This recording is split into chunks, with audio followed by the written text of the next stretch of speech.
Washington, D.C., our nation's capital, and the heart of a major crime-fighting crusade. It is here where over 6 years ago, Fox launched the most successful crime-fighting show in the history of television. Good evening from Washington, D.C. I'm John Walsh. Welcome to the premiere of America's Most Wanted.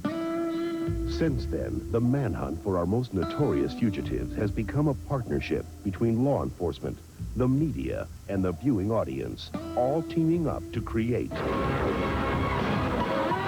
America's Most Wanted. Every week, America's Most Wanted helps you become the eyes and ears of justice, making the streets of America a little bit safer. The beauty of this show is that in one single broadcast, we can communicate to an entire nation at once. So, if you want to fight crime, if you're sitting at home watching television and you want to do something about crime, the best weapon that you have is your telephone. As a direct result of viewer tips, over 300 dangerous fugitives have been brought to justice. And now we don't just do fugitives, we do stories of heroes and people who make a difference. We do behind the scenes. We've expanded our capture reports. We've done stories about victims who have triumphed over the heartbreak of their victimization. And so the show has evolved into something that I think we're all very proud of. A reporter's job is one of the most difficult ones on the show because they're stuck in the middle.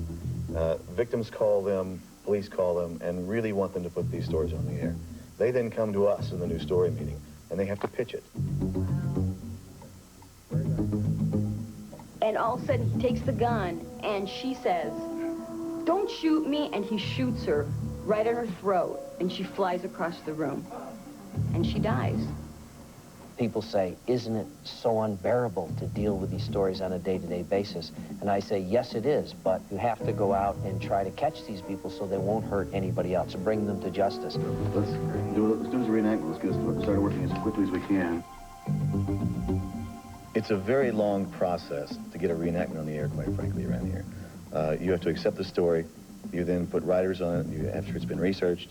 You do a script, you get the production people together, it's a small army, you move into the field. Laura, do a little rehearsal for me, would you? That's right, guys.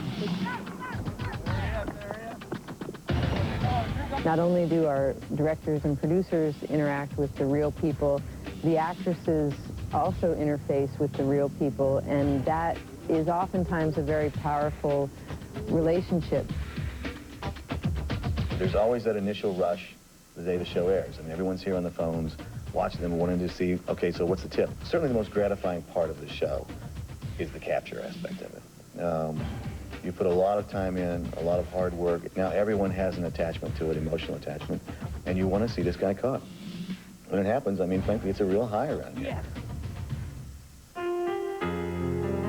One of the horrible ironies of this behind the scenes in the show is that it's a show that helps so many people find justice, helps so many people find closure for the trauma with which they've suffered.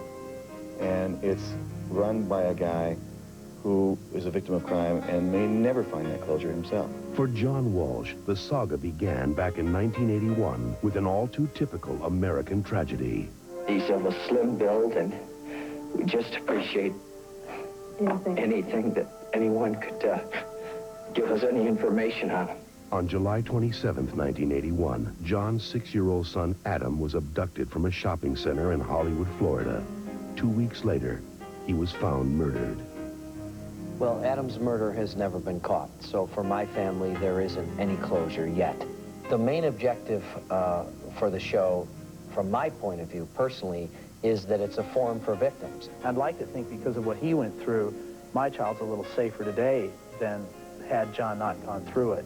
My ability to help other victims has been very satisfying, and I think it has been very therapeutic for me.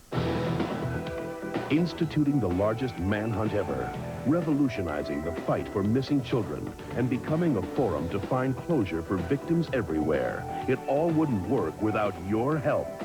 America's Most Wanted, Saturdays on Fox.